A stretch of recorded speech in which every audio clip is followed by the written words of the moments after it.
हे प्रेम आहे की फक्त आकर्षण?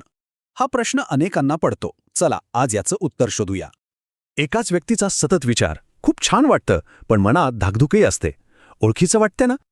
या भावनेबद्दल स्पष्टता मिळवण्यासाठी मानसशास्त्र एक सोपी टाइम टेस्ट सांगतं. चला बघूया. या सगळ्याचं उत्तर दडलंय फक्त एका आकड्यात, आणि तो आकडा आहे 4. हाच आहे तो 4 मंथ्स रूल. यानुसार तीव्र आकर्षणाला एक प्रकारची एक्सपायरी डेट असते. यामागे एक सायन्स आहे, ज्याला लिमरन्स म्हणतात.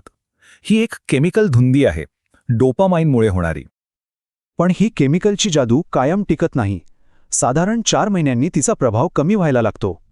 मग खरा प्रश्न इथे येतो, 4 महिन्यानंतरही जर ओढ कायम असेल तर याचा अर्थ मेंदू आकर्षणाकडून अटॅचमेंटकडे वळला आहे.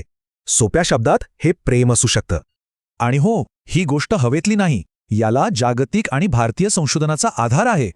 जागतिक स्तरावर डॉक्टर डोरोथी टेनोव यांनी 1979 मध्येच या तात्पुरत्या हनीमून फेजबद्दल सांगितलं होतं. आणि आपल्याकडे तर चित्रच वेगळं आहे. Bollywood love at first sight म्हणतं, पण वास्तव सोबत महत्वाची मानतं. तर मग गोंधळ दूर करण्यासाठी काय करायचं? त्यासाठी या 3 सोप्या टिप्स आहेत. 1. वेळ जाऊ द्या. 2. समोरच्या व्यक्तीला दोषांसकट स्वीकारा. आणि 3. संवाद खोलवर न्या.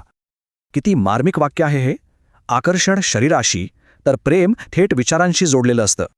बघा, आकर्षण म्हणजे ठिणगीसारखं आहे, तेजस्वी, रोमांचक, पण ते लवकर विझू शकतं. तर खरं प्रेम एका ज्योतीसारखं आहे, मंद, स्थिर, जे कायमस्वरूपी उबदारपणा देतं. तर मग आता कॅलेंडर उघडा आणि विचार करा, किती दिवस झाले? प्रकरण खरंच गंभीर आहे का? उत्तर जर 4 महिन्यांपेक्षा जास्त असेल तर अभिनंदन, हे खरं प्रेम असू शकतं. मनाचे खेळ, परिस फाउंडेशन.